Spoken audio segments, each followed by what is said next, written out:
everybody for being here today. It's really amazing that you took the decision to take this class. I know that there's a few people who are graduates of the class. Who are the people who've taken this class and completed it with a certificate? Okay, so here's you took it with a certificate? Discovering Buddhism is really good too. I really recommend it. The general order of things is Meditation 101. And after we've done Meditation 101, people have wanted to continue. So we developed Meditation 102. And then after that is to go on to Buddhism in a nutshell. And then if you're really interested to go on Discovering Buddhism. And now they have new programs that they've inserted along the way. But the general rule of thumb is to start with how to meditate. Meditation 101. And the beauty of this is that you don't have to have any interest in Buddhism whatsoever. You don't have to know anything about Buddhism. You don't have to care anything about Buddhism. But there's something about Buddhism or the Buddhist way of doing meditation that brought you here. So this is not a class on Buddhism. If people have any interest in knowing things that we're doing that might be Buddhist related, I'm happy to answer questions, but this is a non-Buddhist course, but it's developed with information from the Buddhist tradition. There is a certificate that you can get at the end of this. It's a 5-week course. And I thought we could do this. I thought we could send out to people the questions ahead of time, because this is not, getting this certificate, we're not trying to fool you. We're not trying to give you information. We want you to get the information because it will augment your meditation. It's not like we want people not to get the certificate. We want you to get the certificate because it means that you're understanding what's being delivered. So instead of giving the questions out at the end, let's put the questions out now. We can email them to people or photocopy them, and you can see what the requirements are for getting the certificate. And it's a certificate of completion. That's it. It means that you've done the 5 weeks, you've done the meditations. One of the what I'm going to ask is that you try the meditations for 10 minutes a day. To get the certificate, you only have to do it 3 times. But I'm suggesting that if you want to get value out of this, then you should practice the meditations every day for 10 minutes. We'll get into the ideals later, but my strong suggestion is don't leave it to the end of the day, because at the end of the day, there's just too many reasons to go quickly to sleep. So you won't do it. So find time during the day to do 10 minutes. And that's only 600 seconds, isn't it? Just 600 seconds. Do you know how fast 600 seconds disappears? So putting 600 seconds into the meditation is no big deal. Okay, so that's my suggestion, but I'm not going to be following you around twisting your arm. It's just, if you want to get the value out of this, this is what I'm recommending. So for people who don't know, I'm Jackie, and I live also in Delray. Is Ralph on there? Yes, he's here. Hi, Ralph. And I've been teaching this class for a while. Actually, my roots in Buddhism go back close to 50 years. I don't know, I'd have to count 47, 40 something. I have practiced meditation. I can tell you that what I engaged in wasn't particularly fun. I knew that it was important and I wanted to pursue it because I wanted the results. So I did such things as engage in a 2-week course on just the meditations I'm going to teach you today. But these meditations would be 1 hour long. And I mean, I just was waiting for somebody to stand up and say, I'm out of here, this is nuts, because I would have followed them.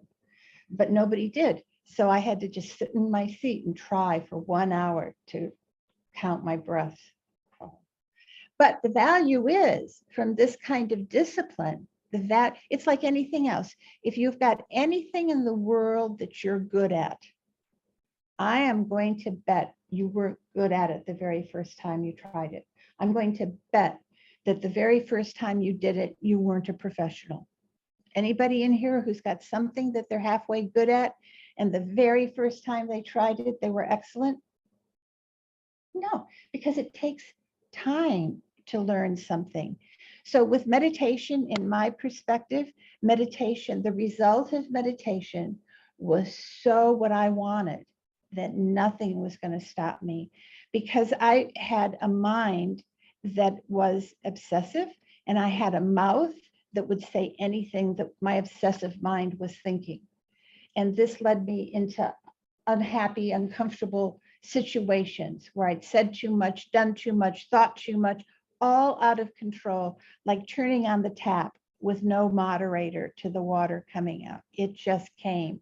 So I wanted the results of meditation, and I was prepared to do whatever it took to get these results. And I have to say, there's been a modicum of success. I did engage in a 1-year retreat at one point, and that was outstanding. Again, I started in the beginning of the 1-year retreat, not able to sit for even 15 minutes without being in tears because my knees hurt so badly. But at the end of the year, I could sit for 2 hours without moving. So I got to see the value of training the mind, but also as you train the mind, then the body becomes more supple too. The body becomes more relaxed, because we don't maybe realize it, but because of the mental tensions that we have, we're holding physical tensions as well. And we may not even know it. Sometimes during the day, and I find out I've been holding my shoulders tight. So the value of the meditating and training the mind also has a physical value to it as well. So, and actually I started this center quite a few years ago, so I have a little familiarity with Buddhism and with this particular topic. So what I'd like to do is get to know everybody a little bit better. If we could just briefly introduce ourselves. If you're shy and you don't like to talk, then just signal to me, and you don't need to talk. But I just like to get to know people a little bit better. And you can say pass if you're not comfortable with that. So John, do you want to say? I haven't seen John in a long time except on the video. Yeah, I'm John. I've been here for how many years? 3 years? Who knows? I don't know. I just remember you coming in one day out of the blue and just sitting down. Well, that's what I did today. Seems like it's working. I spend most of my time in California right now working.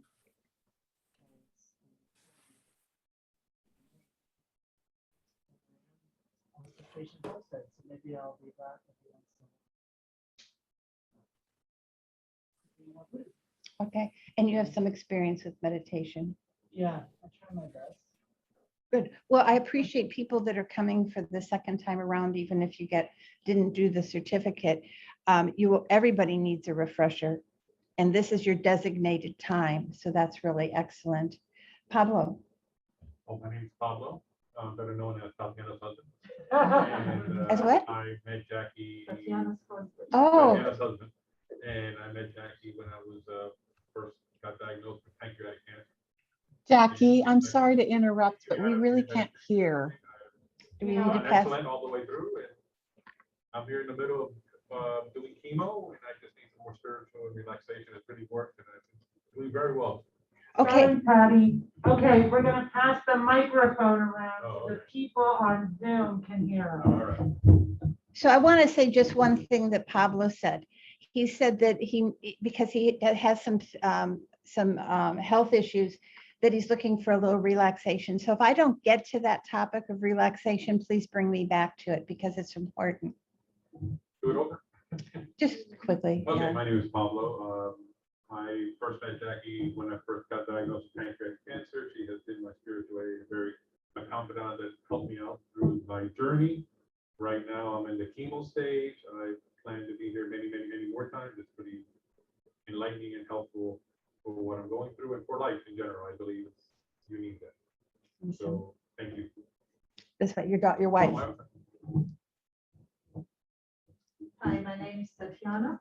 I have been introduced to Buddhism when Jackie was doing teachings in Miami, which was, I think, about 6, 7 years ago. Yeah. I attended 2 of your 101 and 102 trainings and many other teachers. And now we moved with my husband Pablo to Hypalupso. So we are very close to Deerfield Beach. So I'm looking forward to attending classes here. Awesome.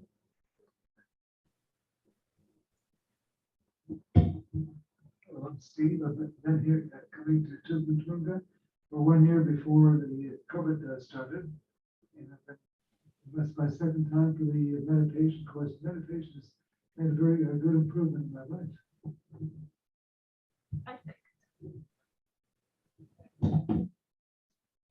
Hello, my name is Beata. This is my third time. So you guys can see how valuable is this course because I can just miss it. And I am with the for just 5 years almost. And yeah, I hope everybody will love to study with Jackie because she is the best with subject. I'm glad you guys here. Hello, my name is Marita, and my experience with meditation was I attended 3 courses in Vipassana meditation up in Georgia, but I really wanted to continue this discipline, and well, I work in Palm State College where Jackie is some sort of celebrity, so I'm so happy to be here with her, taking this training. Thank you. Hello, I'm Graciela.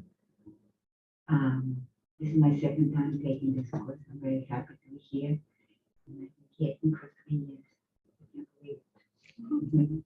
Very happy to be here.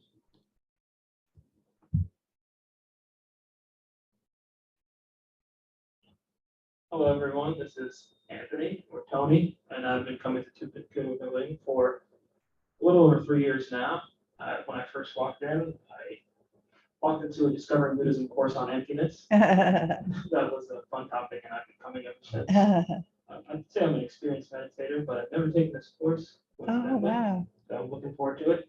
I'm also the center manager here, helping with operations, supporting the goal, getting volunteers coordinated. So you can reach out to me anytime. Cool. Thanks, Anthony. Hi, everyone. I'm Nicole. I came to this center, gosh, I think 10 or so years ago, but then life happened and came back 5 or so years ago with the strong intention to sit and meditate daily for 20 minutes. Oh, And it's still a work in progress, but I'm not giving up because it's very beneficial when I do practice, even though I don't always like what comes up. Thanks. and do we get to hear from the people on the Yeah, screen? we'll ask them. Sure. Do you want us to, are we ready to go from the Yeah. Zoom? Yes, Pat. Oh, Yes, okay. Patty, please go ahead. Okay, okay, I'll go ahead. My name is Patty Hansen. I'm in Oklahoma City. I started going to the center, I think it was in 2013. But then, yeah, things changed. Ended up moving to Oklahoma to help with family. And so I think this is the 3rd time I've taken this course, never gotten the certificate. So maybe I'll just do that, Jackie, and finally get the certificate. So yeah. So I've been volunteering, used to volunteer for the center and stopped, and then I started again. And it's a great place to volunteer. My little plug. Okay. Awesome. Paul, do you want to go next? Hi, my name Javier. is Tal. Yeah, Tal, go ahead, Hey, Tal. sorry, most people call me Tally. I've been coming to the center for a few years, about 3 years, and I think this is the 2nd time taking Jackie's course on meditation. I'm very happy to be here. Jackie's a wonderful teacher. I always get so much out of her teachings. Thank you. Javier, you want to go ahead? Yes, hello everybody. My name is Javier. I live in San Juan, Puerto Rico. I am student of Jansi Rinpoche in Ganden Chedrublin Buddhist Center here in San Juan. Very happy to be here. I'm very grateful. Great. Hope, go ahead. My name is Hope. I've been coming to TKC about 3 years. And this is the second time I'm taking Jackie's course. I did not get my certificate the first time. I think I missed the last class. And the center and Dharma have saved my life. Thank you. Miguel, how about you? You want to go next? Yeah, absolutely. My name is Miguel. I'm sorry that I'm kind of coming up weird on screen. The lighting behind me is a little weird. I've been meditating. I started my practice as soon as COVID hit, and it was really, kind of coming to terms with a lot of the things in reality that were we were being faced with. And so I've been probably meditating at consistently for about a year now, and I'm just looking to this center is my first experience into a communal deepening of that process with other like-minded individuals. So I'm very excited to be here. This is my first time in my first class, so I'm excited. Yay. Great. Thank you. Ralph, go ahead. Good morning. My name is Ralph. My experience with the center, I think I've been coming to teachings probably for 10 years now, close to 10 years now. I did receive a certificate in Meditation 101 previously. I've only, though, consistently been meditating for 6 months now. And I'm so happy that this course was offered again. I received so much from it the first go round. I know I will benefit much again from Jackie's wonderful teachings. Thank you. Thank you, Ralph. Diana, do you want to share? Yes, my name's Diana. I'm a Canadian snowbird, so I'm down for the winter. And I've taken a few half-hearted attempts at meditating, and I'm really ready to embrace it, bring it into my life. So I think I've come to the right place to learn. Nice. Thank you, Diana. Brian, do you feel like sharing or not so much? I could share, sure. Hi, everybody. Brian, and I've been with the center for about, I think it's been almost 2 years, and been doing meditation for, I want to say 4 years, not quite. But the last year has been kind of, my practice has really kind of changed in a way where I've kind of veered off, and it's been, I haven't been doing it as consistently as I used to, and I want to get back to the basics. So, and I did take Jackie's course when I joined the center early on. So this is the second time I'll be taking it. So I'm glad to be here. Okay. Thank you, Brian. And Joy, how about you? Do you want to share or not so much?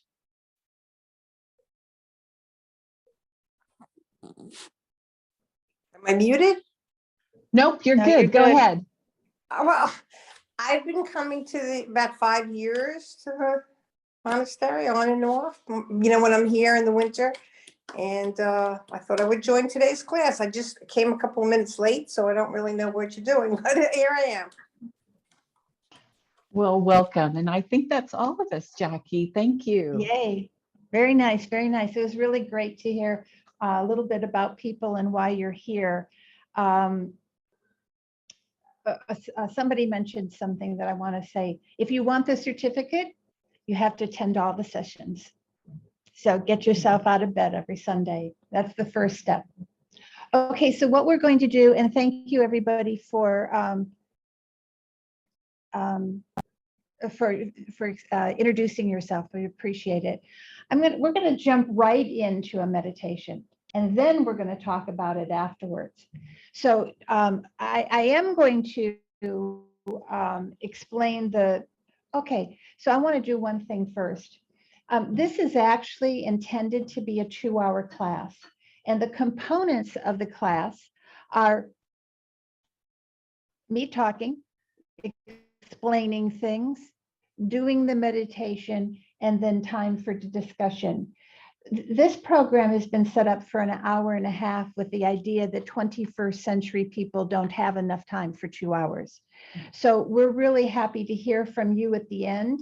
If you'd like to extend it to 2 hours, we can do that. We know that if you're not interested or you don't have the time to do that, we understand that as well. So this is going to be a condensed, a sort of a speed version because we only have an hour and a half. But we're going to do now, we're going to jump into like probably around a 10-minute meditation. And then we're going to talk about what meditation is afterwards. But I'd like you to first have this experience. Because time is short, I'm going to introduce you to this posture right out of the gate. And I'm going to remind you about the posture as we go on. The posture is not the meditation. The posture is a neutral position where you can place your body and you know that you're not harming your body. So when you're in the middle of the meditation and the body's complaining to you, trying to distract you, trying to divert you from meditating, you can just say to the body, relax, you're okay, get over it, because you're not harming your body. So the ideal posture for the body is on the floor, and it is in what's called the full lotus position. Now, this is not necessary, but if it's something that you can maybe work your way into it. Like I said, when I did my year retreat, I couldn't sit for 15 minutes without literally crying. And at the end of the year, I could sit in full lotus for 2 hours without moving. So it's not something because we're not a floor culture, it might not be easy to even sit on the floor. But as you advance, you can move into trying a little more advanced positions for the body. So the ideal position is in the full lotus position, and that's where you've got both soles of the feet on top of the opposite thigh. That's the most stable position for your body. It's also the most difficult. The other is called a half lotus, and that's where you would put one leg on the floor and the foot of the other leg would be on top of the opposite thigh. And then the other style would be what we might call Indian, like this, it's just like when you do a powwow, it's with both legs on the floor. If you're going to do anything aside from the full lotus, you're going to want to put a cushion underneath you. What the cushion does is it tilts your spine forward and it tilts your knees forward. And this will help your meditation. If you can't sit up, oh yes, this is good. So this is what's called a zafu. Tatiana's got a zafu. She's got 2 zafus, and it's on top of a zabuton. So you might try sometime, Tatiana, the half moon zafu. That's my favorite because, well, I can't sit on the floor anymore, but in my youth, it was my favorite because it provides support for your thighs like that. And then there are the Zen people use a board like a seat like this, and they kneel and their feet go underneath it. I mean, I'm just telling you options that are out there. And then, of course, if you can't sit on the floor, I might get down, but I wouldn't get up. Your feet are flat on the floor. Now, what the posture is common sense. Because you don't have the body and the mind are very well interrelated. So you don't want the body to be in a position of pain. So this is all common sense. If you've ever been to the hairdressers and you've had your legs crossed, when the hairdresser will tell you to uncross your legs because she can't even cut your hair straight if your legs are crossed over each other because there's a shift in the spine. So the feet are flat on the floor. Then the hands, regardless of how you're situated on the floor or in a chair, the hands are in your lap. The left is on the bottom, the right is on the top. Your fingers are aligned, your palms are cupped, and this is going to bring your thumbs together into a triangle at approximately your navel level. There are energy points in the body, and when you have your thumbs at about the navel level, that's an energy point. So having your thumbs there will help the energy. Now, the reason why you've got the left on the bottom and the right on the top is, generally speaking, we consider the left side of the body to be the wisdom side, and the right side to be the compassion or method side. So compassion without wisdom is not as helpful as compassion and wisdom combined. So you want your wisdom to hold your compassion so you can be a fully functional human being. Okay, is that good? Understood? Hands are in your lap, left on the bottom, right on the top, fingers aligned, palms cupped. This brings the thumbs together naturally in a triangle at about the navel level. Now your arms are slightly away from the body. Again, this is practical. And remember, you won't even be comfortable with the posture initially. So that's why I'm setting you up with the good posture. So don't get sloppy, try the good posture. And your arms are slightly away from the body so that you don't build up body heat. If your arms are flush with the body and it happens to be warm out, you could develop body heat. You could even perspire. The dripping of the perspiration could be a bother for you. So just leave your arms slightly away from the body. Now, the single most important part of the posture is your spine.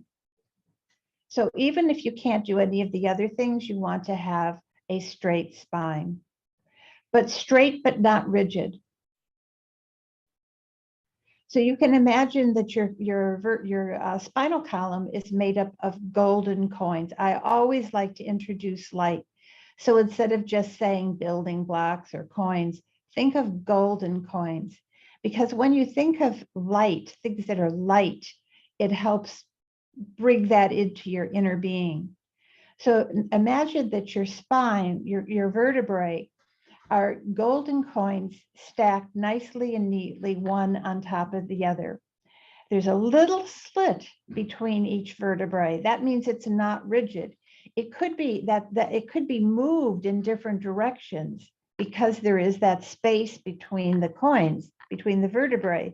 But in our case, right now, we just want them nice and straight, but not rigid. How you can check your spine, and I think this is so brilliant. You can do this throughout your meditation, is you want to make sure that your shoulders are back and down and directly over your hips. Now, if during your meditation you find that your shoulders have crept up around your ears, you're probably going to find that your fists are clenched, your teeth are clenched, and you're trying too hard. So let go of the body, resume your posture, bring your shoulders back and down and directly over the hips. If, on the other hand, you find during your meditation that your shoulders have collapsed into your chest, into your chin, then you're probably going to find that you've also slumped over. You're probably drooling and you're quite asleep. So this is where you've become relaxed. And what we're doing here is beyond relaxation. You're going to get relaxation on a longer term basis through meditation. So if you find that you've become drowsy or you've fallen asleep, then just again, bring your shoulders back and down and directly over your hips. Your head should be slightly forward. What this is going to do is cast your vision down towards the floor. But you don't want to be distracted by your vision. So at this point, lower your eyelids so there's only a small slit of light. The purpose of this is to keep you alert. If you close your eyelids completely, which you can do, But if you do, there's a bigger chance of falling asleep. So this is like pulling the blinds down in your bedroom. You want to have the darkness, but you don't want it completely black. So you lower the blinds down and you leave a slit of light. So that's what we're doing with our meditation posture. And then, so any vision that you have at this point should be abandoned. So you're looking down towards the floor. You've lowered your eyelids, so there's just a slit of light. You should be defocused, but if by chance you see anything with your vision, then let go of your vision. Don't hold on to it. So somewhere between the tip of your nose and the floor, just completely defocus. And then your tongue is on the upper palate behind the front teeth. The jaw is loosely open and the lips are lightly closed. This is your ideal meditation posture. So we're going to sit with it for just a minute, just to become accustomed to it.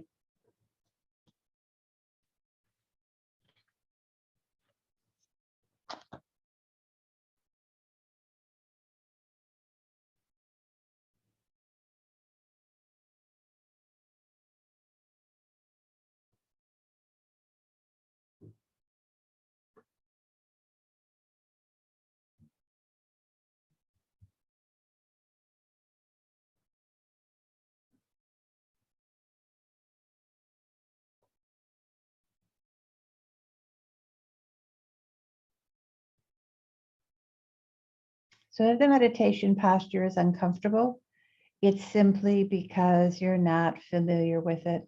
So over the next 5 weeks, we're going to be practicing the posture along with the meditations. And at home, hopefully you'll have the time to practice the meditations. Do your best to engage in the actual posture, because that's how you train your body. And my experience is if you do this regularly, the day will arrive when you assume the posture and immediately your mind becomes happy, because the mind knows it's going to get a break today, and it's not a McDonald's break. It's a break from the obsessiveness of our waterfall mind. So now focus your attention on your breathing. Just breathe naturally, but focus on it. And become present in the moment and place where you are. Right here, right now. And just focus the mind on the rising and falling of your shoulders. And the rising and fall of your chest as you inhale and exhale gently, nothing exaggerated. You're just you, just here, just now, just breathing. And your shoulders go up and down and the chest goes in and out, and allow your mind to settle and become calm and present and ready to engage in meditation.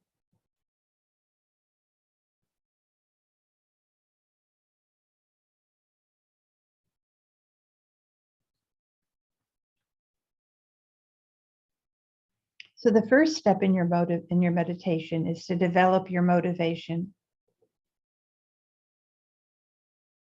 I always say this is a time when you need to be really honest. If your motivation is for personal purposes, then that's your motivation. If you've got a health challenge, if you've got a financial challenge, if you've got ill family members,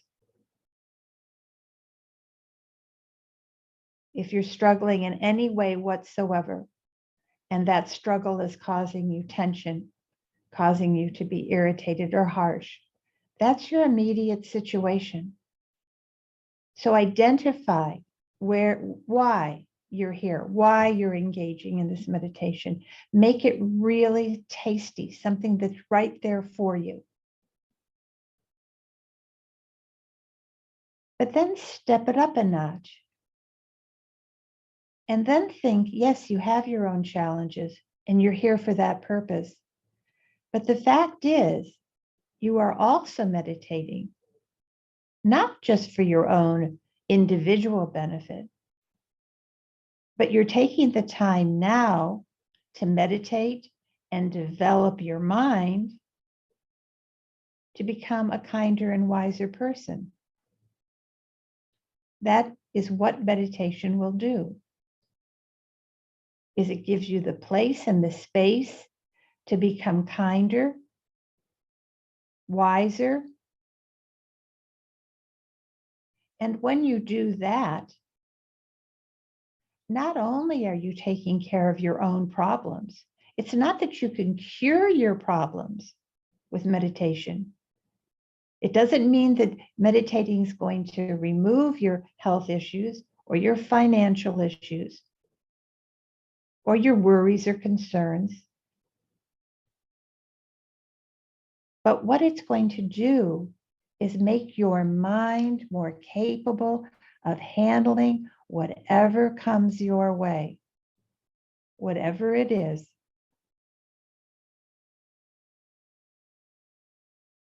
And as you become capable of doing this, it's because you have become kinder and wiser. And then the effect on others is without a doubt. If you've ever walked into the room where a person has just exploded with anger, you know what it's like. It's palpable. But if you ever meet a person who's kind and wise, you know that too. Nobody even has to tell you. And that changes things. So imagine if you were one of those people, that somebody met you after you'd practiced meditation and they met you when they were sad or mad. Just being you would help them. How amazing would that be? So you have your own personal reason for being here, but then amp it up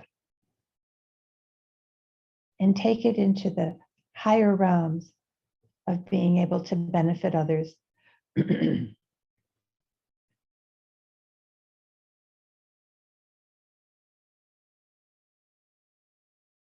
now take a look at your body, see if you've lost any of your posture at this point.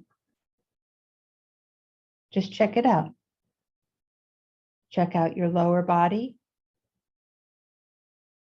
Check out your hands. Check out your spine. Check out your head, your eyes, and then your jaw, your lips, your teeth.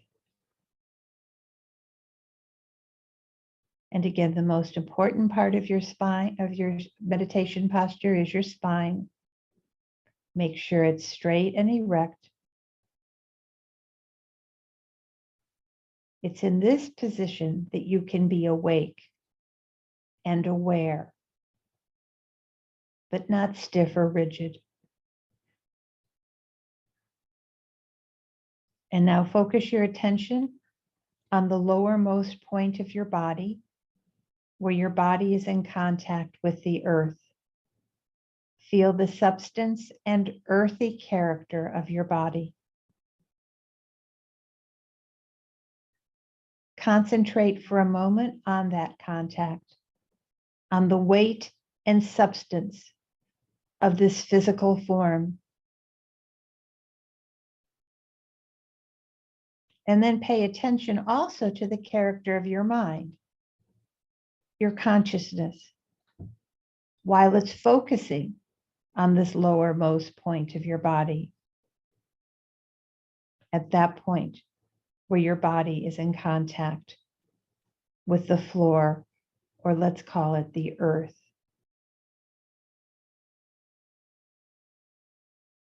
Now slowly and mindfully move your attention upward through your body. Pay close attention to every aspect of your body.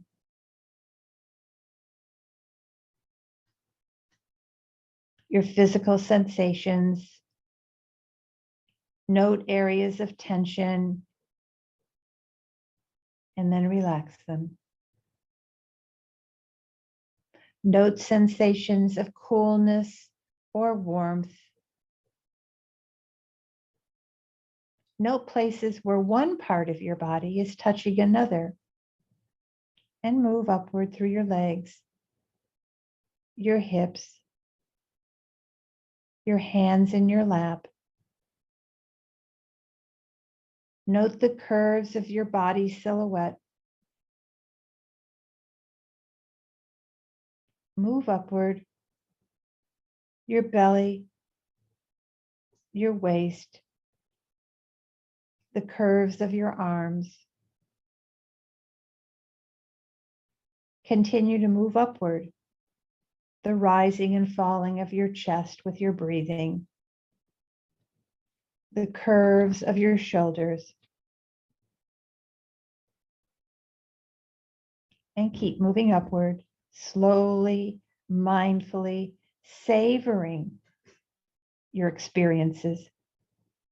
And now pay special attention to your shoulders, your neck and jaw. If there's any tension there, relax those areas. And still move up. Feel the tilt of your head until you reach the crown of your head. And allow your attention to rest at the crown of your head for a moment.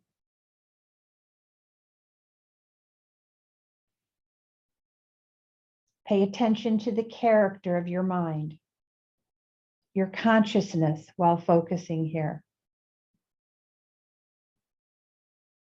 Ask yourself if your mind's character is different while it's concentrating here than when it was when you were focusing on the lowermost points of your body. Remember when we were touching the earth? What difference is there in the mind's character when it's touching the hard substance of the earth, or when you're focused on the uppermost point of your crown?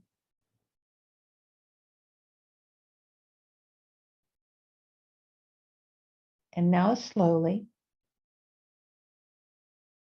move your attention back downward through your body in the same way.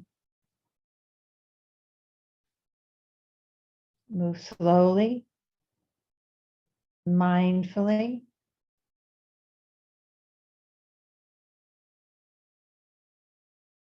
Noting everything about your body as you move your attention back downward.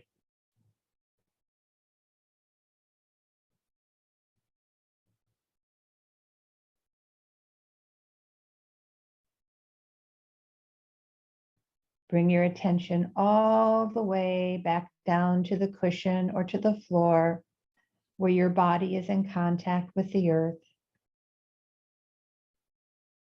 Again, focus your concentration at this point and note the character of your consciousness when focusing here.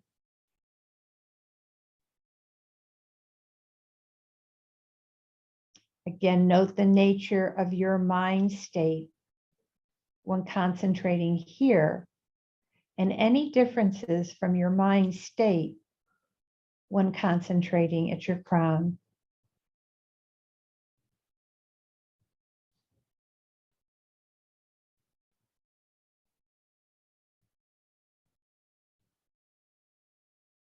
And now your mind should be a little more stable.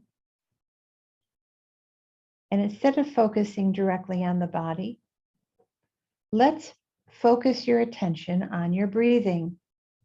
Breathe naturally.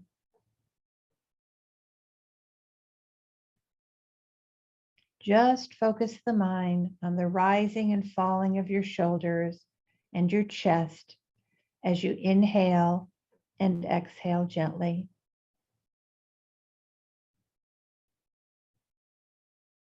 Allow your mind to settle and become calm and present, ready to engage in the next part of the meditation. So when you do like this, you're shifting your mind into neutral. And again, remind yourself of your altruistic motivation for the meditation session. This might even be new to you, to think that by improving your own lot in life, you can be affecting others, but it's true. So think about your own personal problems that you're going to address, but then think a little step up from that you're meditating not just for your own individual benefit, but you're taking the time now to meditate and develop your mind to become a wiser and kinder person, able to be a benefit to all beings. So when you remind yourself of this motivation, it's like charging your battery. So you have what it takes to do the actual practice. And right now, what we're going to do is start by focusing your attention at the opening of the nostrils.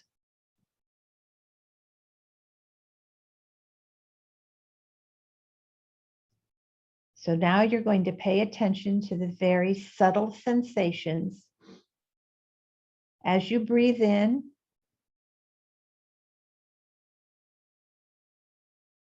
and as you breathe out through your nose. You can feel certain sensations as the air passes, as the small hairs move. Perhaps you feel a cooler sensation as you inhale and a warmer sensation as you exhale. Don't follow the air into your body, or don't follow the air out of your body.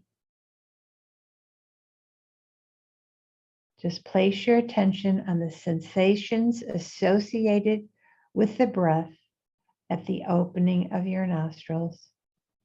And the only job that you have is to keep your attention firmly placed on those sensations only.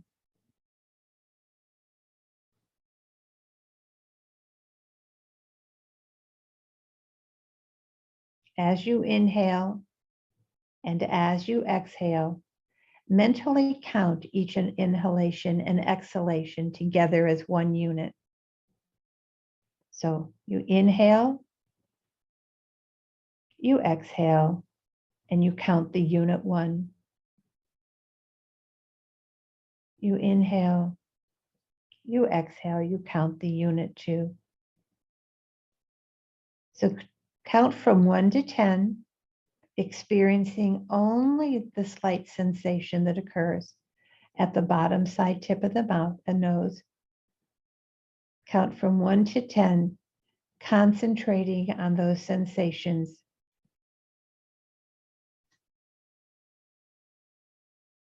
And when you reach 10, begin again at 1.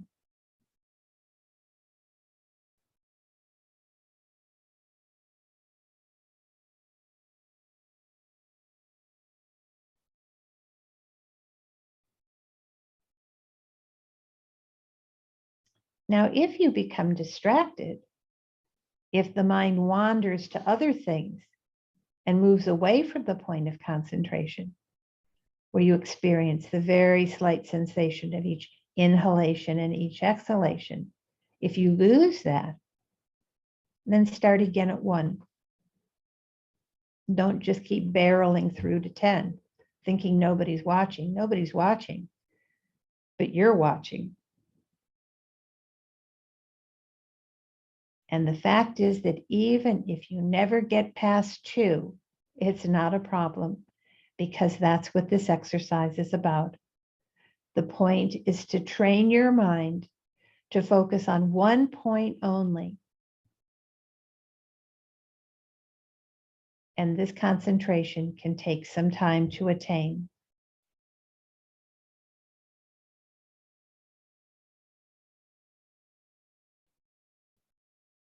So once you start to attain some mastery over the technique, then once you honestly reach 10, then count backwards from 10 to 1, and then start again counting from 1 to 10. And at any point you get lost, you get distracted, you start all over with 1 again.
So now just relax your body and your mind. And tell me how you did first time out of the gate today. What was your experience? It can be a positive experience or a negative experience. Who'd like to start? Very positive, but Good. it's keeping your mind focused is the problem. All Yes. over the place. Yes, yes, Football games, just. yes. But that's normal. Trying to focus, yeah. So that they say like this, that that if you were to put yourself in a corner apartment on a very busy street, and you're looking out the window at the traffic down below, and somebody said, now your job is to sit there and count the traffic, you would be astounded. We don't even have a comprehension of how many cars on a really busy street pass by. It's beyond our imagination because we haven't been watching them. But one, you have a feeling, but you don't know. But the moment you start to watch a really busy street and watch the number of cars is astounding. Well, that's our mind. The influx of thoughts and the way they grab a hold of us and they take us from one thing to the next. And we do not even know it. That's what happens all day long. And for some people, all night long. And we are controlled by these obsessive thoughts. So what's the first, if you want to change something, the very first step is to know what you want to change. I mean, you can't, you can not feel well, but until you go to the doctor and the doctor says, this is what you have, you can't take a treatment for it because you don't know what's wrong. So the way the mind hoodwinks us all the time, the way it takes our attention and takes us here and takes us there, and then what comes with it is our mouth. We can be worrying. You bring somebody in the house down. I'm so worried. I'm so nervous. I'm so anxious. And we're out of control with it. We're not even aware of it because our thoughts, our speech, and our actions are riding on the back of the thoughts. It's not that we're constructing our thoughts so that that what comes out of our mouth is always beautiful. Wouldn't that be wonderful? Every time you opened your mouth, it said something sweet. but I'm going to guess that's not always the way we have the experience we have. I mean, if it is, if you always have the experience that you never say something trivial, you never say something angry, you never say something self-centered. If you like that, I'd like to know who you are, because that's really astounding. Because until we know we don't even know what's going on. And then you can watch on TV, maybe not in our own case, but I watch TV in probably a different light than anybody else. I watch the psychology behind the culprits on the TV, like, like in a crime situation, and you can see how they're so out of control. And then in my mind, I insert control into their mind. And imagine if they had control over their mouth, over their speech, over their actions, which comes out of having control over your mind, they wouldn't be in that problem. They wouldn't be shooting somebody. They wouldn't be hitting somebody. They wouldn't be running them off the road with their car. But that's what happens. It's the knee-jerk reaction to having a mind that's out of control. So the very first step in this process is developing concentration and the ability to watch the mind. Anybody else have an experience to share? If not, we'll go on. But if you have anybody positive, negative, neutral?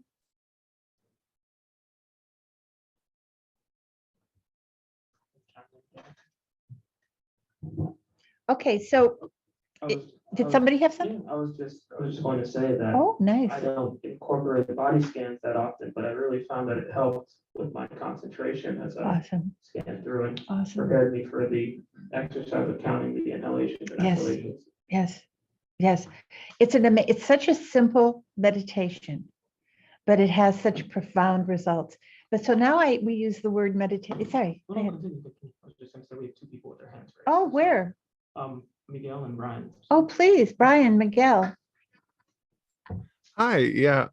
It's very interesting because I've sat meditation for so long in using half lotus, and I incorporated in this sitting full lotus and kind of some of those extra posture cues. And it really it added another level of challenge to that, finding that quiet. I know that sometimes when I sit, I use the metaphor of like water and the flow of like thoughts and just feelings and stuff like that. And I'll often, instead of trying to control that water, that flow of like sensation, I just kind of let it be. And that's kind of a second part of my process that has really helped me kind of go through those harder moments. Yeah, that's great. May I just say that what Brian said is really poignant, because again, he highlighted the point that we don't know what's going on. And when you are aware of what's going on, now you've got a choice. You could make it, you have a choice. You can freak out or you can relax. And as far as going into the full lotus from a half lotus, when you've got half lotus as your practice, then don't kill yourself when you do it. But I'm pretty sure that your experience may lead you to find that the more you practice a little bit of full lotus, the more you can do a little bit leading into a bigger bit, particularly when the mind is soft. That's excellent. Thank you for sharing this. This is great, Brian. Thank you. That was Miguel. And now Brian. Where's has his Miguel? hand raised. Miguel is on the. Oh, so I was talking, and so that, okay, I'm so sorry. So Miguel, thank you. Now where's Brian? Oh, Brian's in the dark. Hi. Hi, Brian. You both have long hair. I was going to say my experience and this is something that I've been struggling with a lot all the time, is my posture. And so I would normally sit in a chair. I went from sitting in a chair to laying down in my bed. And I don't get tired like I want to go to sleep when I'm on my bed, but it's still, I don't have the same effect when I'm actually sitting up. And so I got a bench, and I use a bench Oh, because I can't okay. cross my legs at all. I can't do that I just Uh-huh. can't do it. But Right. so I use a bench and I'm kneeling. And what I noticed that happens is I get these like pains in my feet underneath and like underneath the bottom of your feet. So I'm like always like constantly adjusting. And then the other thing is that my neck, it's like, and I don't know. I mean, people have told me that, it's the way, it's your posture. Obviously it is, but I don't know what it is that I just can't seem to get it to release. And then the other thing is my breathing, like I've noticed lately, and early on, I had no problem with any of this, but I've gotten to a point where I've been doing it for a little while that all my anxiety and everything is my mind, it's just come back like full force, and I just can't seem to grasp it the way that I used to when I did it in the beginning, because the beginning was like so new, it was fresh. I was like, wow, I really like look forward to it. But now it's just so difficult sometimes to really, because of those facts, those reasons. Well, there's this thing called beginner's luck too. It's like fresh out of the gate when you play your first hand of cards, you win, and then you have to get down to learning technique. You know what, Brian, everything that you said I relate to. What you have to do is you have to find a spot that works for you, and then you have to stick with it as much as you can. I mean, I can't tell physiologically what's going on with you, but I can tell from my own experience. Like I used to get pins and needles when I was younger, and I used to be able to sit full Lotus or even half Lotus. I'd get pins and needles in my feet. And then I would say, oh, and I'd start to concentrate on the pins and needles. But the more I took my attention off of the pins and needles, the less the pins and needles existed. So you might want to play around with it and see. Now, I'm not suggesting that if you have a real problem that you need to see a bone doctor or a nerve doctor, I'm not suggesting that you push yourself to that extreme, but play with it a little bit and see. So it's like this: when you have a problem and you pay attention to that problem, whatever kind of problem it is, it gets bigger. So even with your posture, if the posture is giving you a problem and now it becomes the focus, then it can get bigger. So that's where you will want to play around with enforcing the concentration meditation. And what I mean by enforcing it is not to let any obstacles get in the way of doing it. You just have to keep the attention on the bottom side. Okay, so you can focus on anything. You can focus on a flower, you can focus on a Christian image, you can focus on music. The nice thing about the breath and focusing on the bottom side tip of the nose, where you breathe in and you breathe out, is that it's with you all the time. So what I wanted to say, and I'm hoping this is going to be helpful for you, Brian, but meditation means to familiarize. That's all it means. It doesn't mean anything esoteric like spacing out, going in the zone. I mean, you hear this from people that that's what meditation is. Meditation is becoming familiar with whatever. Now, I can tell you myself, I was very familiar with getting angry. I was very familiar with being impatient. And it was modeled to me by my parents, by my father. And then I practiced it because it was how my father reacted. I practiced like my father exhibited, being angry, being impatient.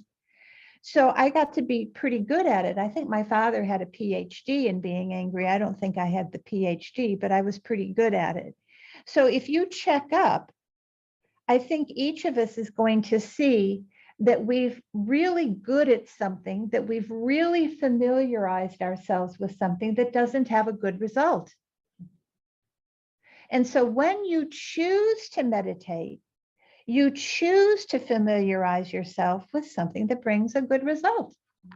So the reason why we start with concentration. Actually, every meditation that you'll ever do should start with some kind of concentration to bring the mind into focus, leave all the monkeys you were carrying on your back out the door, and just practice. This is your wholesome time.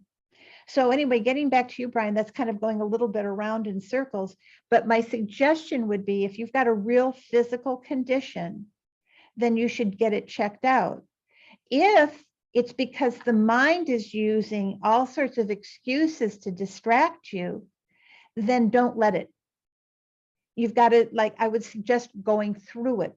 And I can tell you from experience it can be done. I can tell you that the body can be complaining, but if you're sure that you've put the body in a position that's not a non-harmful position, then every time it gives you it talks to you, just put your breath back on the slight sensation that occurs at the bottom side tip of the nose.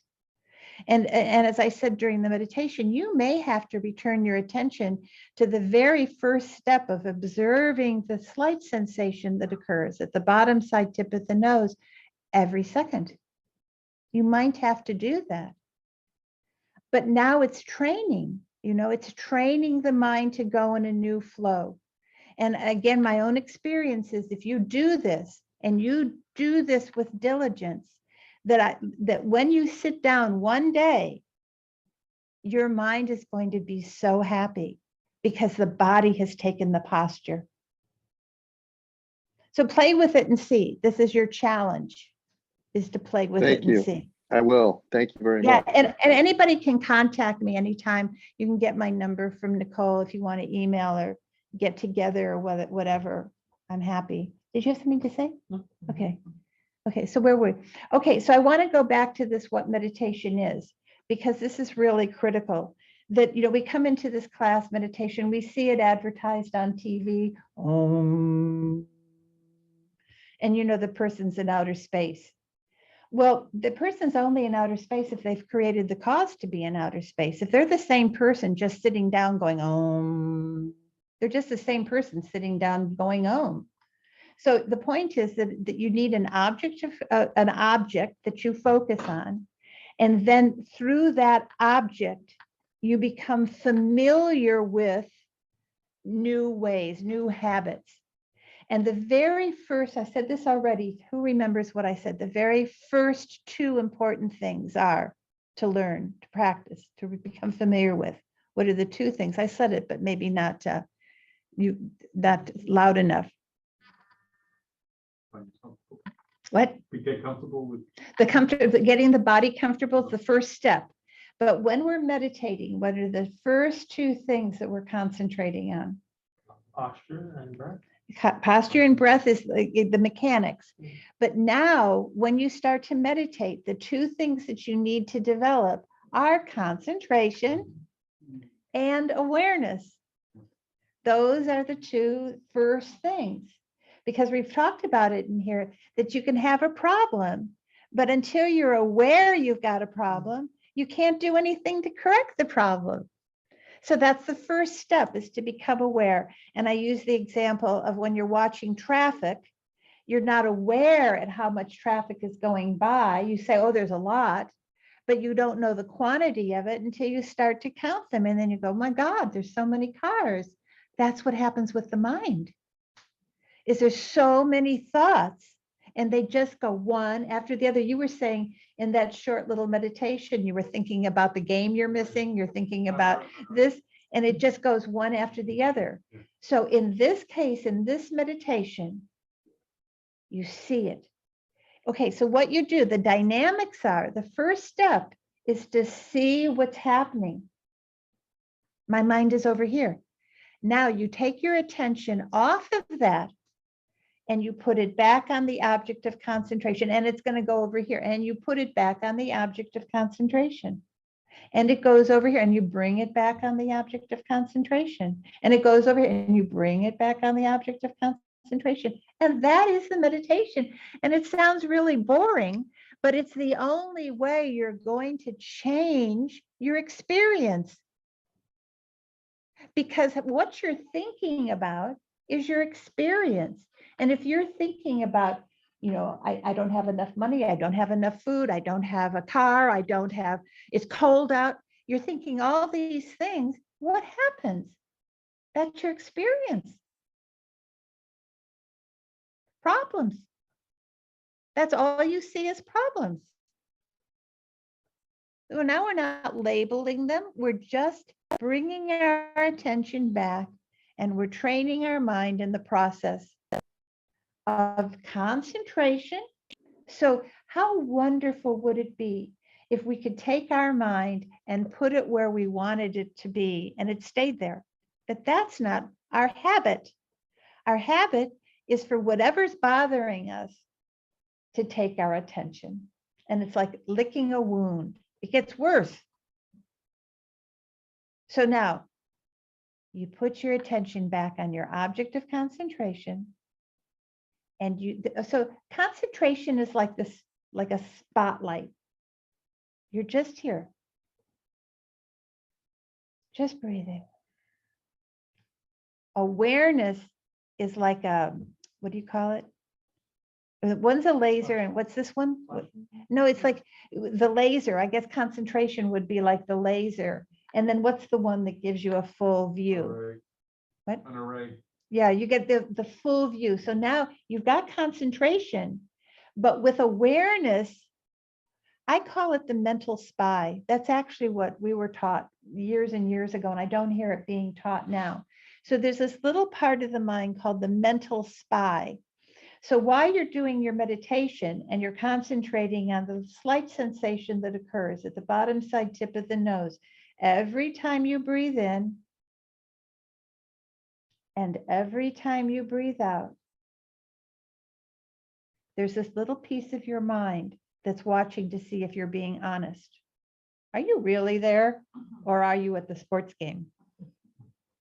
Because unless you see you've jumped to the sports game, you can't bring yourself back.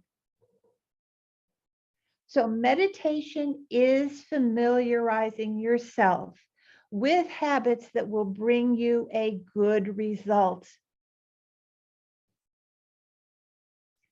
The formal way to meditate is like we've just been doing here, where you adopt the posture, and now we're also familiarizing our body with good habits. I mean, I grew up, my mother was always saying, shoulders back and down, sit up straight. Growing up, I wasn't even allowed to put my back on a chair. We were not allowed to use the back of a chair. We had to always sit up straight. So I think my mom would be really proud of me. But it's actually very healthy if you look at it. I mean, when we start to get older or worried, or pick your shoulders up, back and down, and then practice your meditation. But remember, what does meditation mean? To become familiar. It comes from the Tibetan word gom. This is a gompa. Have you heard that this is called a gompa? Gom means meditation, familiarization, and this is the place that you do it. This is the formal place you do it. But meditation can go with you wherever you go, and that's what you want it to do, but you don't want to give up your formal meditation, because that's where you're going to make your really big practice. It's like, I mean, you learn to practice in the swimming pool, right? Because it's a safe environment. You've got a teacher, you've got a lifeguard, you learn there. But when you're on the ocean liner out in the middle of the seas and it collapses, it sinks, it's too late to learn how to swim. If you didn't learn it, if you didn't learn to meditate in your gompa, with your proper posture, when you got into a life situation that's a problem, it'll go to hell in a handbasket. You won't remember to breathe. You won't remember to watch your mind. You'll just freak out. And you don't want to do that, because if you freak out, what happens? You get the experience of freaking out. And if you've ever freaked out before, it's not a good experience. So this means that you just breathe wherever you go. and you just be aware. That doesn't mean, like, it doesn't mean that you drive your car sitting in full Lotus. It means that while you're driving your car, you're just breathing and watching your breath and not, I have a really big habit of looking at everybody's lawn, everybody's house color. And I get exhausted before I get where I'm going because I'm analyzing everybody's house color. I'm analyzing everybody's lawn. And the task is just to be wherever you are and just breathe. And that does not mean that you don't have things in life to take care of, because you do have things in life to take care of. You've got to make the doctor appointments. You've got to pay the bills. You've got to do these practical things. But when they're finished, you just go back to breathing and watching the mind. And when you've got a problem, when that person says something to you, of all people, how would he say that to you? And you get that empowered, haughty feeling, the mental spy should be watching. So how this process goes, to give you a big overview, when you practice concentration and awareness, now it's with you. And you can see something coming that's going to give you a bad result. You know it. You hear, you know that person's going to say something you don't want to hear, and you know you're going to get hot in here, and you know you're going to do this. But at least you've seen it. You can't control it yet, but you've seen it coming. It's like, you know, the railroad train is coming, and you know it's going to run you over, but you can't move yet, but you know it's coming. So the next time, after you practice more and you become more familiar with your mind, with your concentration, with awareness, you see the train coming and you go, I got to get out of here. You still don't get out of here, but you know you got to get out of here because you know what's coming isn't good for you. So you get carried away again. As you do this more, you see it coming and you can put a stop to it. How? Not by squishing it out. People think they can suppress their thoughts. That's not how you get rid of your thoughts. How you get rid of your thoughts is by not putting your attention on them. So when you're doing this meditation, the counting your breath, or when you're doing, we're going to do the next one, an awareness meditation. When you are doing these meditations, then watch what's going on. Be aware of what's going on and see when the mind wanders, and then just bring it back to the job. You only have one job, and that's to experience the very slight sensation of each inhalation and each exhalation, and that is the only job you have. And then it's going to be jumping everywhere like this. But it jumps less when it's in its home position. But it doesn't do it overnight. It just happens because you've trained the mind, because it's useful to train the mind like that. It's helpful for others. You know, how nice when there's an emergency and there's a calm person in the room, isn't it? Everybody loves it when there's an emergency and there's a person who's calm. So that's what we're going to be, is the calm world person in the face of this crazy world that we live in, like that. So what we get ourselves taken care of, and then we help others like that. So does this make sense? Okay. Yes. Yes. Okay. Anybody have questions? I would love to know if you can say something about when we get sleepy. And the other Yeah. thing is that I sometimes found it easier to close my eyes, and that those two. Okay. So as far as this, there are several ways to be distracted when you're meditating, but we'll do that because the classes are not very long, and we need to handle just a little bit of information each time, or it becomes overwhelming. So we'll get to that. But what you can do when you do your meditations is to make note of what the problems are. Like Javier was saying getting drowsy. Getting drowsy is really easy for me. It's just so easy. It's unbelievable. So that's good to know, and then we'll address how you get how you combat that, how you mentally take care of that. The other one is agitation. I mean, when I first heard meditation many years ago, it sounded reasonable. I went to a 1-week course. I really hated the whole thing. Oh, I hated all of it, but I was better on Wednesday because on Wednesday I knew Saturday was coming really soon and I got to go home. So, from Wednesday on, I was a little more patient, but before that, I really didn't like any of it because I'd never heard of any of this stuff. And I was 25, so I knew everything. And what I was hearing was conflicting with who I thought I was and what I knew. But I did understand that this meditation thing was useful. So I went away with the commitment of doing 20 minutes a day for 1 year. And the reality is I did 2 minutes a day because 18 of the minutes I was lost. And I actually thought, if you happen to die right now, I didn't know much about reincarnation, but it just made sense to me. If I was going to die right now, I'd come back as a bee because I was so busy without even moving, So that's why I'm a really big proponent of short meditations. Don't say you're going to meditate 20 minutes, not now. Maybe later when you're practiced, you can say 20 minutes. But the thing is, you want to like what you're doing. If you stretch it until your body's aching, until your mind is agitated, until you've fallen asleep, then you're not going to like it. You're not going to like your seat. You're not going to like meditation. You want to stop just before you're finished with it, so that you've always got that wish to come back to it.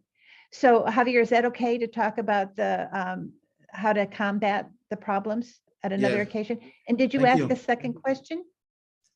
Was that the only question, or was there another question?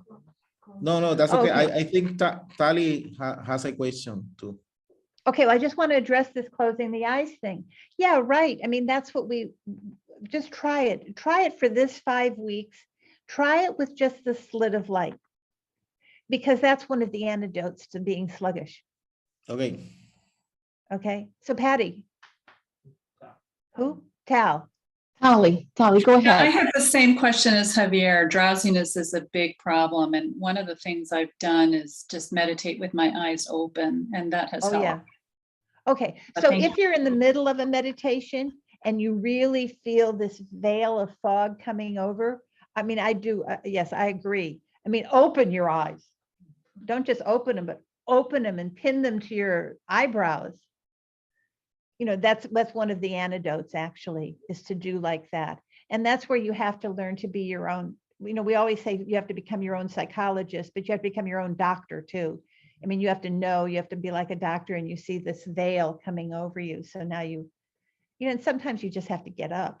I mean, sometimes you say, well, I was here, I tried, but it's not working. But generally try with the slit of light. And then when you see that you're drooling because you've fallen asleep, then yeah, like throw some water on you. Anyway, we'll get to that. I mean, they're just practical tips like that. So we have 5 minutes left. okay, so does anybody have any questions? Okay, so we're going to jump into the last meditation that we're going to do today. And then you're going to have the assignment of practicing counting the breath. You're going to get all of these. You're going to get the posture, and you're going to get these 3 meditations to take home with you or to be emailed to you. And you can send the questions for the certificate. And so, try every day, honestly. 10 minutes is like a very small part of your day. So give it a try. Okay, so we're going to resume our posture. Remember, your feet are on the floor, or they are in a comfortable cross-legged position. Your hands are in your lap, the left on the bottom.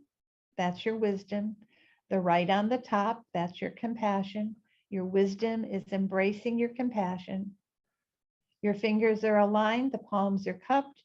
This brings the thumbs together naturally into a triangle at approximately the navel level.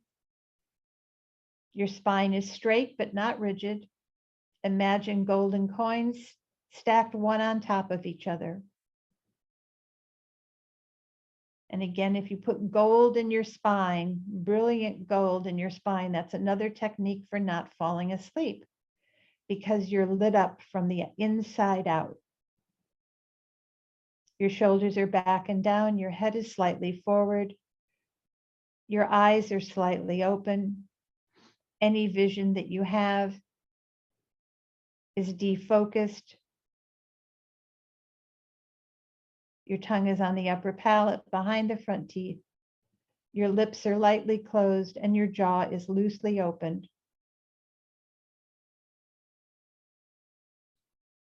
And just breathe.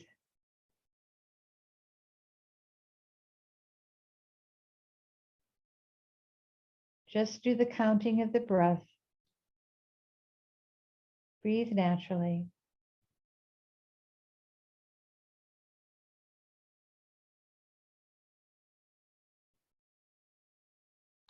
Just experience the very slight sensation of each inhalation and each exhalation, just to calm you down.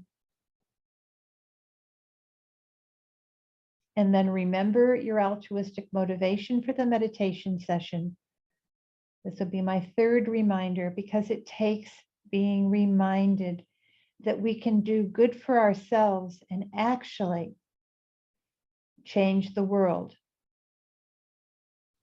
So remember that you're meditating not just for your own individual benefit, but you're taking the time now to meditate and develop your mind to become a wiser and kinder person, able to benefit all beings just by your being.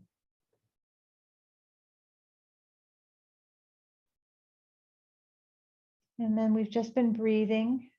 So start focusing your attention on the opening of the nostrils. Pay attention to the very subtle sensations as you breathe in and out through your nose.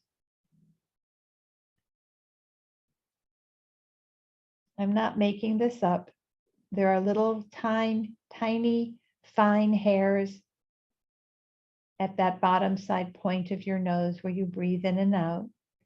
So feel the sensations that occur as the air passes, as the small hairs move. Cooler sensations as you inhale.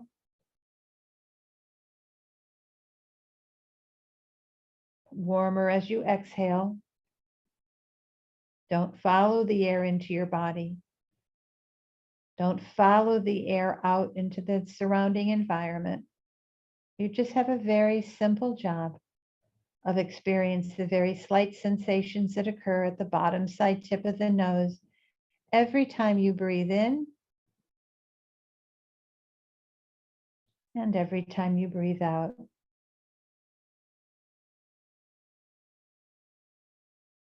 And your attention should be on those sensations.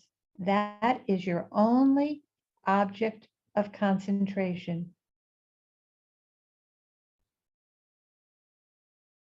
Is experiencing the breath at the opening of your nostrils. Think that you're the gatekeeper. You're watching the breath flow past as it enters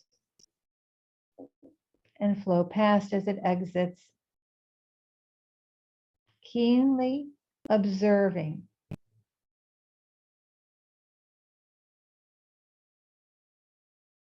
what happens down there. Observe everything. If this is a little hard for you, you can actually say to yourself, in, out, in, out, as you breathe with each inhalation and each exhalation. This might help stop the chatter. Now this breath going in and out is the anchor for your attention. It's your point of concentration.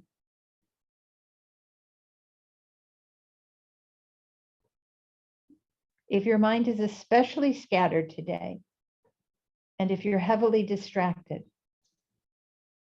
you've got to place more emphasis on the element of concentration. Focusing your breath more, your attention more firmly on your breath. You have to be disciplined.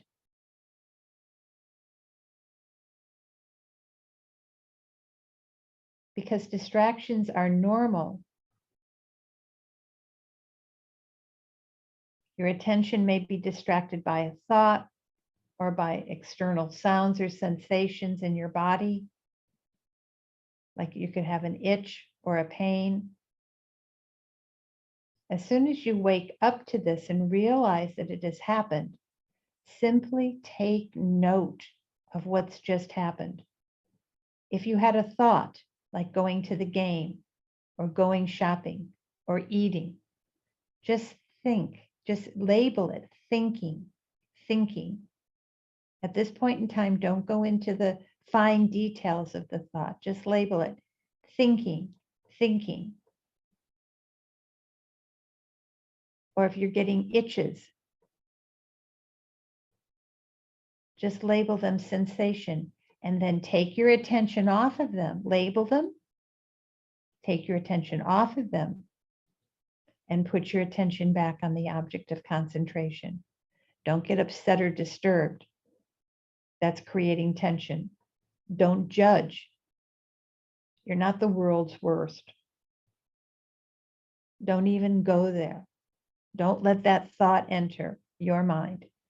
Just recognize that you're thinking, that that's what's distracting you, and put your attention on the object of concentration.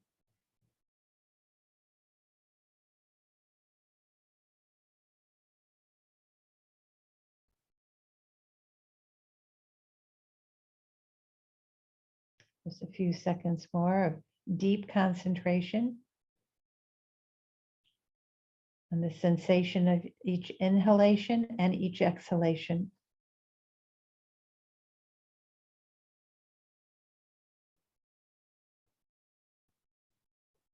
Recognizing, labeling, and abandoning anything that's disturbing you.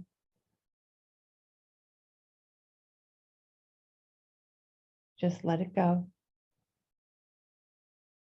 So when you gain a deeper level of concentration and focus, loosen your concentration just slightly. And now we're going to place more emphasis on the element of mindfulness in your meditation. So we started with concentration, and now we're going to loosen it a little bit.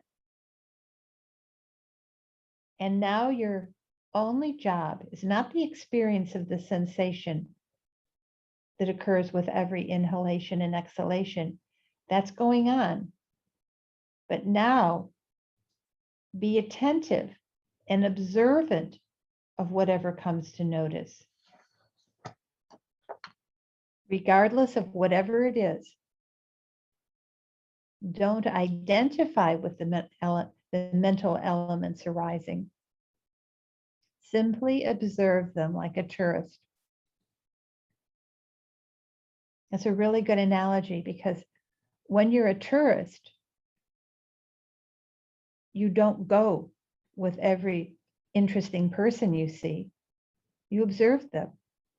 So don't let your thoughts go with everything interesting that happens while you're supposed to be meditating. Just observe what happens. Just allow the distractions to arise as you observe them. Label them and let them pass away without getting involved. Just be aware.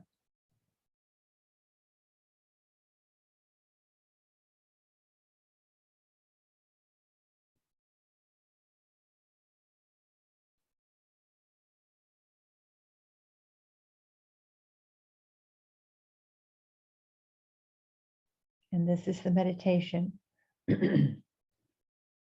as you gain greater mastery over this kind of meditation, each time the mind wanders from the breath,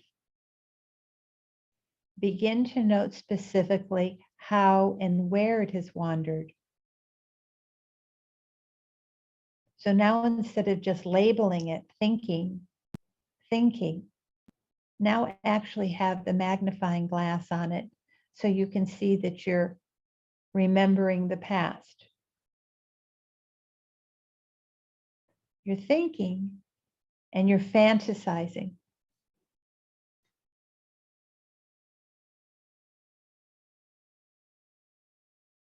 Or you're thinking about your plans for today. So you're thinking, label it thinking, but your future planning.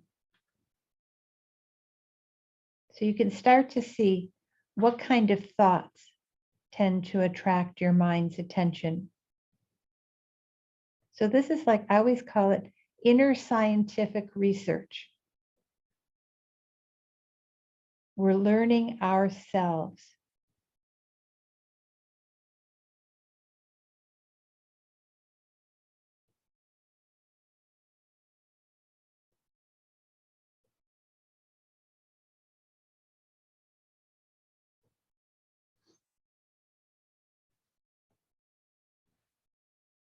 So we're just going to do this for another minute.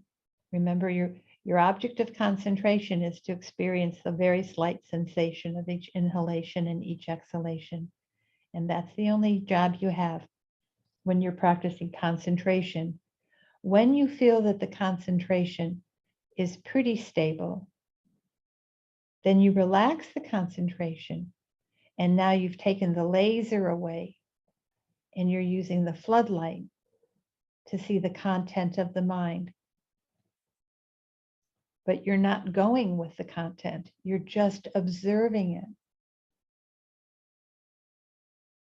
Just like you were sitting at a sidewalk cafe and you're observing the passersby, but you don't get up and go with them.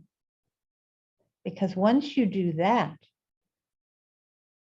then you're lost.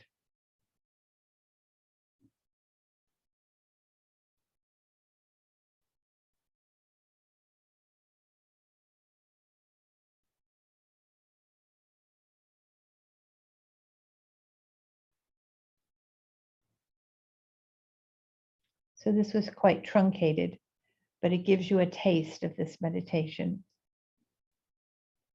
So you notice that when we did this meditation, we set up our posture. We developed our motivation. We acknowledged our own personal reason for being here. And then we amped it up to see the correlation between us being a happier, healthier, wiser, more compassionate person, and how this would affect others. So we were honest about our personal motivation, but then we increased our motivation to include benefiting others. How wonderful that would be. And then we practiced a technique for calming the mind. And then we went into concentration. And in this last meditation, we included awareness. So it was all very simple to talk about, simple to conceptualize, extremely difficult to do. So what happened today, what happened in this room, and to the amazing people on the Zoom call is what happened is extraordinary. And you really have to see this. Somebody in Oklahoma, somebody in Puerto Rico, people from long distances and short came together today to do something positive for their own life and for all others. How wonderful that is. So you want to dedicate all the imprints that you planted on your mind stream today. because indeed you planted amazing imprints to the fulfillment of the wish that yourself and all beings may be happy, free from suffering.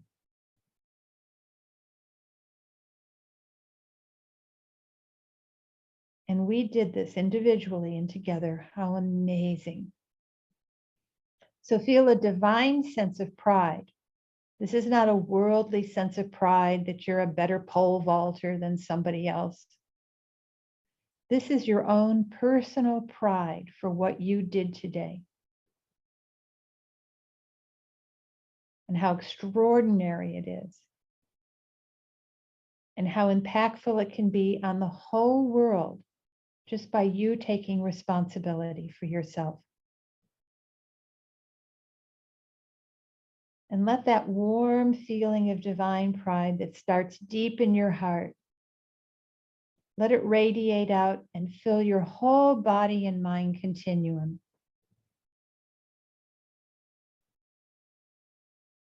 So you feel delicious. Your body, your speech, your mind, everything feels delicious, wonderful, filled with this divine pride.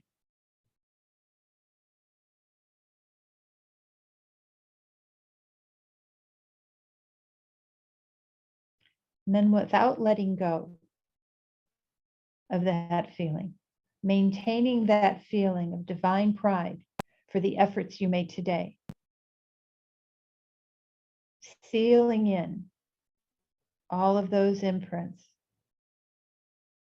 When you're ready, you can relax your body and your mind.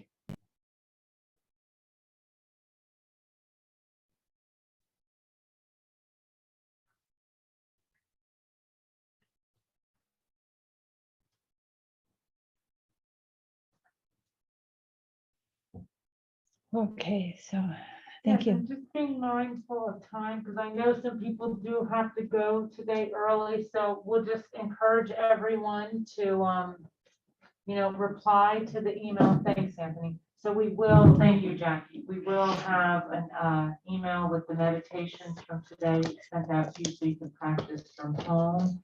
And we will also ask your feedback regarding the course time, because Jackie prefers it to be 2 hours, but we know that might be too long for some people. So please write if you want it to go longer or not, or if we could maybe do a Q&A at the end. So, people that want to leave at 12:30, they can leave. And then those that want to stay can have more questions afterwards. And also we have the meditation at 10:15 where we'll actually practice these meditations awesome. next week. So that's another option too. Awesome. Well, I'll leave these two. So Awesome. you can come early and practice if you Awesome. want, or from Zoom. Okay, Yeah. I hope this helps. Thanks, everyone. Patty, do you have anything to add? No, thank you guys so much. Jackie, thank you so much. That was absolutely fantastic. And I want to thank everybody in the GOMPA and all my friends on Zoom. So yeah, thanks for coming, and I hope to see everybody next week. Thanks, Patty. Thanks, Thank you. Jackie. Thank you. Thanks, Thank you so much, everyone. Oh, so I brought in some books if people would like to do any kind of reading. I brought in books that I recommend. So you're welcome to have a look. I'll be right back with the book from the library for you. Can we get those books too?